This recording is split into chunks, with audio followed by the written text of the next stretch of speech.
We always start at the beginning here, Coach. Tell us where you are from. So I grew up in the village section of Everett. I'm very proud of that. Basically was a lifelong resident of the village, very close-knit neighborhood. All of us were a big family down there. We were very, very tight. I went to the Adams School, which was right at the end of my street. I grew up on Kelvin Street. A lot of people know Teddy Peanut Butter from Everett. The factory was right at the end of my street. After the Adams School, I went to the Parlin Junior High School and then off to Everett High School, graduated in 1984. And so there's my roots right there. Everyone knows if you're from this area. People from Everett love Everett, and I'm proud to be from there.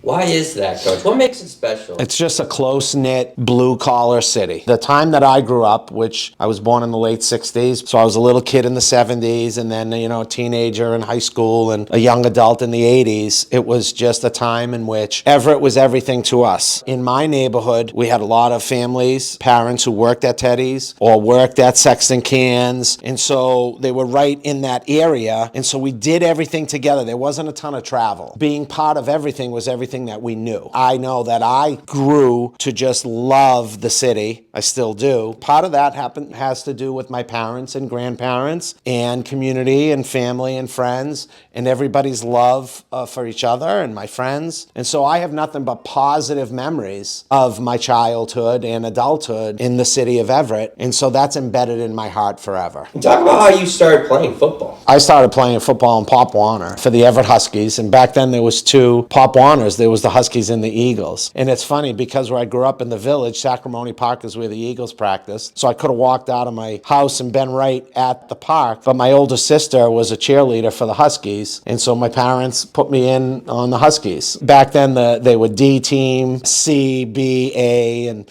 so I played right up through the Huskies. What was the state of the MIAA during that time? Like, who was good? Who were the state champs in the 80s when you played? Yeah, so I remember when I was young, the teams in the Greater Boston League that were the powers. And then was Peabody, was Medford. In the state was Brockton. And I remember those teams being really, really good. And it wasn't until I was in high school that I even knew what the MIAA was. Everybody knew about football in Everett. One of my earliest memories of being a kid was my grandfather actually taking me to Chelsea Stadium for an Everett-Chelsea Thanksgiving Day game. I was about 5 or 6 years old. I'll never forget it, like just with my grandfather and the stands being packed for a high school game. And back then, a lot of people walked to the Chelsea Stadium from Everett. And that's why the traditional rivalries of the leagues that were in place were special. The cities in the Greater Boston League back then and now, again, all sort of border each other. And so that makes for natural rivalries. What was it like being an Everett High School football player? Because everybody knows it's different there.